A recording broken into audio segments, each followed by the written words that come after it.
Tout le monde part du principe que les voitures japonaises sont increvables. Mais voici ce qu'on ne vous dit presque jamais. Aujourd'hui, elles ne se valent plus du tout. Certaines marques continuent de fabriquer avec une précision chirurgicale des voitures qui passent les contrôles à 240 000 km comme si elles sortaient de l'usine. D'autres ont tellement glissé par rapport à leur réputation que les propriétaires de longue date ne reconnaissent même plus ce qu'elles sont devenues. Et il y a une marque que beaucoup méprisent, alors qu'elle produit discrètement certaines des voitures les plus fiables sur les routes européennes. Aujourd'hui, je classe toutes les marques japonaises, de la meilleure à la pire. Pas à partir de la pub, ni de la nostalgie. À partir de ce que les données d'inspection européennes révèlent quand ces voitures prennent du kilométrage sérieux. Et c'est précisément là que ça devient intéressant. En Allemagne, chaque voiture doit passer le TÜV. C'est l'un des contrôles techniques les plus stricts au monde. Les inspecteurs vérifient tout. Freins, suspension, direction, corrosion, émission, fuite de fluide. Le blason sur la calandre ne les intéresse pas. Seule la réalité mécanique compte. Le rapport TÜV publie ensuite des taux d'échec par modèle et par tranche d'âge. On parle de millions d'inspections, de milliers de modèles et d'années de recul.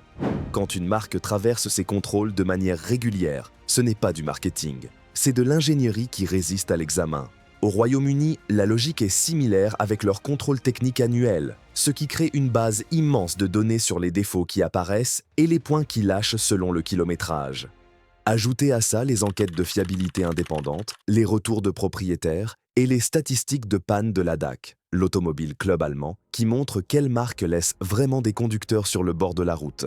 Quand on croise tout ça, des schémas se dessinent. Et aucun budget pub ne peut les fabriquer. J'ai passé beaucoup de temps à analyser ces sources. Et ce qui ressort n'a rien à voir avec le récit simpliste « japonais égale fiable ».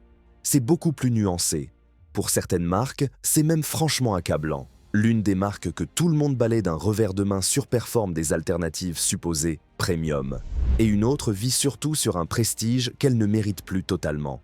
Si vous voulez savoir quelles voitures tiennent vraiment, et pas celles qui ont les meilleurs slogans, abonnez-vous. Avant de classer, on doit définir ce qu'on mesure. La qualité de fabrication, ce n'est pas seulement l'alignement des panneaux de carrosserie ou la douceur du tableau de bord. Ça, c'est la finition perçue, l'impression en vitrine. La vraie qualité est ailleurs. Précision des tolérances moteurs, tenue des cylindres blocs de suspension, qualité des freins, résistance à la corrosion dans les zones structurelles, fiabilité électrique dans le temps. Tout ce qui fait qu'une voiture devient coûteuse et pénible en vieillissant, ou au contraire continue de rouler sans drame après 250 000 km. Les constructeurs japonais ont bâti leur réputation sur cette qualité profonde. Mais une réputation peut survivre à la réalité. Certaines marques ont maintenu leurs standards, d'autres ont vécu sur l'héritage en coupant dans les coûts. Les données d'inspection le montrent très clairement. À la 7e place, tout en bas du classement, Nissan. Et les données d'inspection européennes expliquent tort pourquoi. Ce n'est pas une question de perception, c'est ce que les inspecteurs trouvent quand ces voitures arrivent à un kilométrage sérieux. Le Qashqai, best-seller en France et en Europe, affiche des taux d'échec plus élevés que des SUV équivalents chez Toyota, Honda ou Mazda. Les éléments de suspension fatiguent trop vite.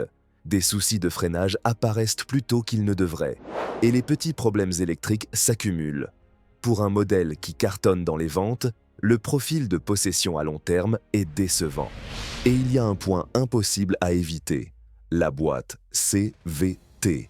Nissan a massivement misé sur les transmissions à variation continue sur une grande partie de sa gamme. Juke, Qashqai, X-Trail. Résultat, davantage de réclamations, davantage de plaintes, davantage de cas où l'automatique devient un cauchemar. Le concept n'est pas mauvais par nature, mais l'exécution ici semble privilégier le coût plus que la durabilité. Et quand une CVT lâche, la facture peut dépasser 3 000 €. L'alliance avec Renault complique encore l'équation. Beaucoup de Nissan vendus chez nous partagent plateformes et composants avec Renault, dont la fiabilité est, au mieux, inégale. Le moteur 1,3 TCE, présent des deux côtés, cumule des retours négatifs sur plusieurs marchés. Mutualiser le développement aide les comptes de l'entreprise. Ça ne protège pas forcément les propriétaires sur le long terme. Attention, cela ne veut pas dire que Nissan ne sait plus faire de bonnes voitures. Les Nissan fabriqués au Japon pour certains segments, comme la GT-R, restent excellentes. Mais les modèles de grand volume que les Français achètent réellement, souvent assemblés en Angleterre ou en Espagne, ne reflètent au plus totalement ce que la marque représentait. Nissan n'est pas mauvais. Nissan est devenu suffisant, alors que certains concurrents ont gardé des standards plus élevés. Et l'inspection ne pardonne pas. À la 6e place, Mitsubishi. C'est une marque à part, des usines à l'ancienne, des équipes de vétérans, une vraie culture d'assemblage solide. Leurs voitures sont souvent bien construites. Mais Mitsubishi n'a pas les moyens des géants, et ça se ressent dans l'expérience long terme. L'Outlander est leur meilleure carte. Les données européennes montrent qu'il tient plutôt bien avec moins de gros défauts que ce qu'on attendrait d'une marque positionnée plus accessible. Et l'Outlander hybride rechargeable, PHEV, malgré sa complexité technique, s'est révélé plus fiable que beaucoup ne l'imaginaient au départ. Le problème, c'est la gamme. Elle s'est amincie. La SX vieillit. Des petits modèles ont disparu. La présence de Mitsubishi en Europe se contracte. Et quand le réseau se réduit, la disponibilité des pièces et la facilité d'entretien deviennent des risques concrets.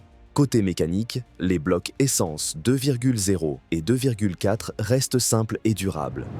Les boîtes CVT sont globalement meilleures que chez Nissan, moins sollicitées, plus conservatrices. La résistance à la corrosion est correcte, sans être exceptionnelle. Rien n'est spectaculaire, mais rien n'est catastrophique non plus. Mitsubishi est 6e parce que la mécanique reste honnête, mais l'avenir de la marque en Europe et la contraction du réseau ajoutent un risque propriétaire que la fiabilité pure ne suffit pas à compenser. 5e place, Subaru. Les propriétaires Subaru sont parmi les plus loyaux, et cette loyauté les pousse parfois à minimiser de vraies faiblesses.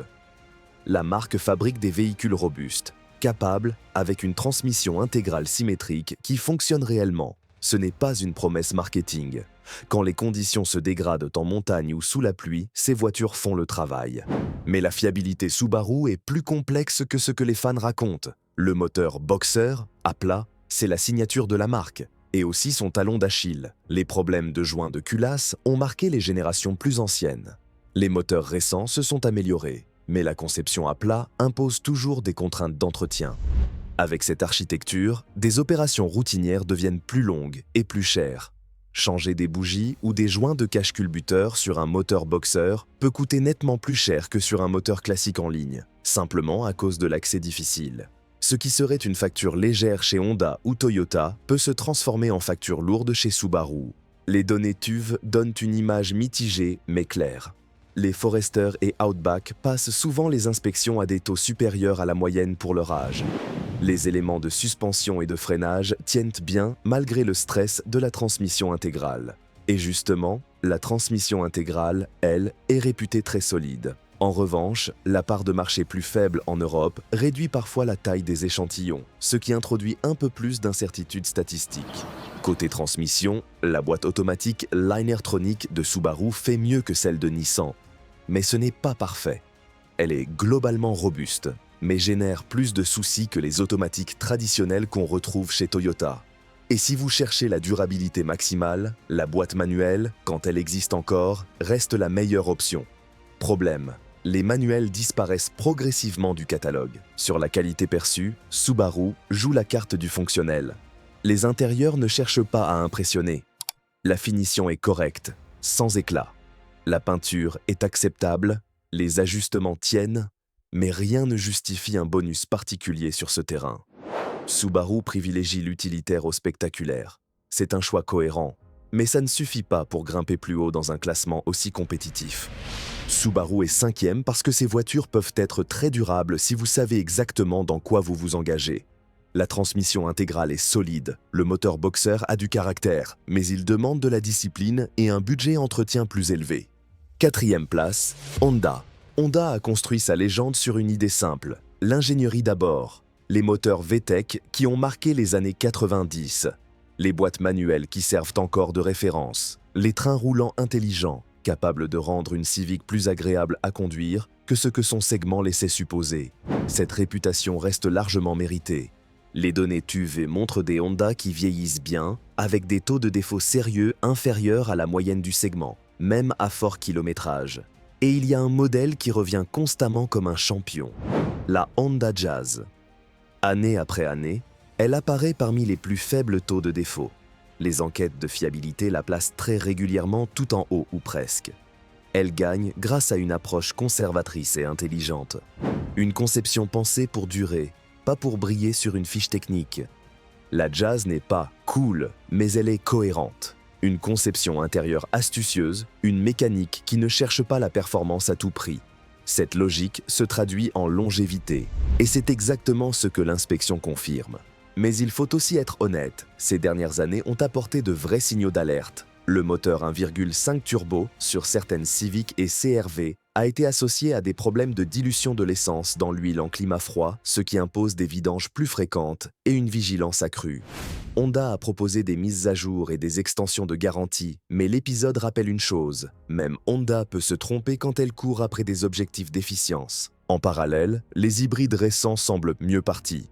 Le système EHEV, qu'on retrouve sur Jazz, HR-V, et la nouvelle Civic adoptent une architecture plus simple, 2 moteurs électriques et une approche qui évite certains éléments mécaniques classiques. Les premiers retours sont encourageants, mais ces systèmes n'ont pas encore tous l'historique de très haut kilométrage qui a consacré les hybrides Toyota sur plusieurs décennies. Ce qui reste malgré tout, c'est la cohérence Honda.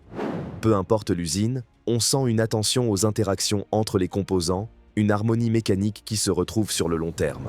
Honda est 4e parce que la base est toujours très solide, mais qu'il y a eu assez d'imperfections récentes pour l'empêcher de dominer comme avant. 3e place, Mazda.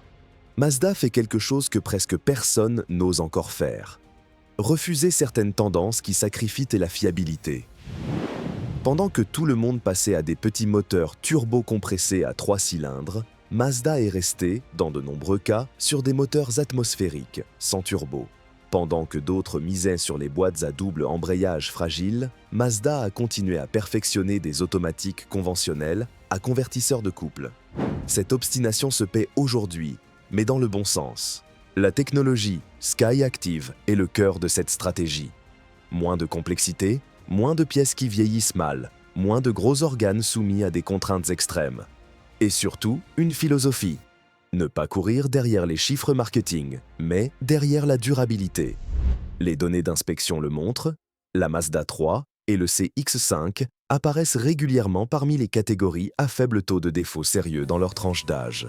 Le poids joue aussi un rôle central. Une Mazda 3, dans cette logique, peut être sensiblement plus légère qu'une compacte allemande équivalente, et cette différence se répercute partout. Frein, suspension, transmission. Tout est moins sollicité, donc tout vieillit mieux. Ce n'est pas de la magie, c'est de la physique. Ce qui surprend souvent, c'est la précision d'assemblage. Les jeux de carrosserie, la cohérence intérieure, la sensation d'ensemble. Mazda a une rigueur qui défie son positionnement prix. L'usine d'Hiroshima est souvent décrite comme ayant une approche plus artisanale que purement industrielle, et ça se ressent dans la tenue au fil des années. Et puis, il y a la MX-5, un cas particulier. Produite sans interruption depuis 1989, la version actuelle incarne des décennies d'évolution. Dans les données TÜV, elle ressort comme l'une des sportives les plus fiables, justement parce qu'elle reste simple, légère et traitée comme un héritage d'ingénierie, pas comme un produit jetable. Mazda est 3e parce que la marque a construit une alternative moderne à Toyota. Moins de folklore, plus de cohérence technique et des résultats qui remontent très nettement dans les données réelles. 2e place, Suzuki. C'est le classement qui choque toujours. Suzuki, la marque économique, celle qui ne vend même plus aux États-Unis, est pourtant l'une des plus fiables sur les routes européennes. Le rapport TÜV le montre de manière récurrente. Les modèles Suzuki apparaissent souvent parmi les meilleurs taux de réussite dans leur catégorie d'âge. Swift, Vitara, Jimny. Les chiffres ne racontent pas une année exceptionnelle. Ils racontent une tendance de fond. Pourquoi ? Parce que Suzuki fabrique des voitures simples. Pas de moteur surboosté, pas de transmission complexe, pas de technologie dernier cri qui deviennent des factures demain. Des composants éprouvés, peu stressés, assemblés avec une rigueur japonaise. La Swift illustre parfaitement cette logique. Avec un poids souvent autour de 900 kg, tout travaille moins dur. Les freins durent plus longtemps, la suspension prend moins cher, le moteur est moins forcé, même sur autoroute. La simplicité n'est pas une faiblesse ici, c'est une stratégie. Les statistiques de l'ADAC renforcent cette image. Les Suzuki laissent rarement leurs conducteurs en panne sur le bord de la route. Et quand un souci arrive, il s'agit plus souvent de petits tracas électriques que d'une casse mécanique lourde. Le Jimny mérite un passage à part. C'est l'anti-SUV moderne. Châssis échelle, essieux rigides, 4 roues motrices simples, une recette qui n'a presque pas changé depuis des décennies. Ce choix technologique, volontairement rustique, le rend incroyablement résistant dans l'usage réel. Suzuki est deuxième parce que pas cher ne veut pas dire fragile. Suzuki construit des voitures abordables qui durent, et les inspections européennes le confirment. Première place, Toyota, et sa division luxe Lexus. Pas de surprise, mais ce qui compte, c'est pourquoi c'est indiscutable dans les données, et pas simplement un réflexe de réputation. Quand vous regardez les taux de défaut les plus faibles sur des voitures de plus de 10 ans, Toyota occupe le haut du tableau. Une Yaris de 10 ans peut échouer moins souvent à l'inspection que des voitures de certaines marques qui n'ont que 3 ans. Corolla, Prius, RAV4, Land Cruiser, le même schéma se répète. Le temps affecte moins une Toyota que la plupart des concurrentes, parce qu'elles sont construites avec des marges de robustesse que d'autres considèrent comme du gaspillage. Le meilleur exemple, c'est l'hybride. Toyota perfectionne sa technologie hybride depuis plus de 25 ans. La Prius a été lancée en 1997 et chaque génération a capitalisé sur la précédente. Les taxis qui roulent en Toyota hybride à plus de 600 000 km rapportent souvent très peu de problèmes spécifiques à l'hybride. Les batteries tiennent, les moteurs électriques tiennent. Et ce qu'on appelle souvent CVT chez Toyota est en réalité un train épicycloïdal, mécaniquement très différent d'une CVT classique à courroie, et surtout extrêmement durable. Les statistiques de la DAC s'alignent sur les inspections. Toyota fait partie des marques qui laissent le moins de conducteurs immobilisés. Et quand un problème arrive, il est plus souvent mineur que catastrophique. Évidemment, même Toyota peut se tromper. Le petit moteur 1,2 turbo a eu des soucis sur certains marchés à ses débuts. Le lancement du BZ4X électrique a été compliqué. Aucun constructeur n'est parfait sur chaque modèle. Mais ce qui distingue Toyota, c'est la régularité de la base. Si la fiabilité passe avant tout, Toyota reste la réponse la plus solide, et les données le confirment. Alors, le classement final basé sur ce que révèlent réellement les inspections européennes. Toyota et Lexus dominent en tête. Suzuki s'impose comme l'outsider de luxe. Mazda suit juste derrière grâce à ses choix techniques. Honda reste solide, mais avec quelques questions récentes. Subaru est robuste mais exigeante en entretien. Mitsubishi est honnête mécaniquement, mais fragilisé par son réseau. Et Nissan termine dernier à cause d'une accumulation de compromis visibles dans les chiffres. Ce que ce classement montre, c'est que fiabilité japonaise n'est pas une vérité monolithique. C'est un spectre. Certaines marques maintiennent leurs standards avec obsession. D'autres ont laissé les pressions de coûts et les choix industriels éroder ce qui faisait leur force. Et une marque que beaucoup ignorent, Suzuki, construit silencieusement des voitures qui durent plus longtemps que des alternatives plus prestigieuses. Dites-moi en commentaire ce qui vous a le plus surpris. Et surtout, si vous avez roulé longtemps avec l'une de ces marques, racontez le kilométrage, les pannes et ce qui a vraiment coûté cher. Les retours d'expérience réels aident tout le monde à acheter plus intelligemment. Et si vous voulez d'autres analyses basées sur les données plutôt que sur le discours marketing, abonnez-vous.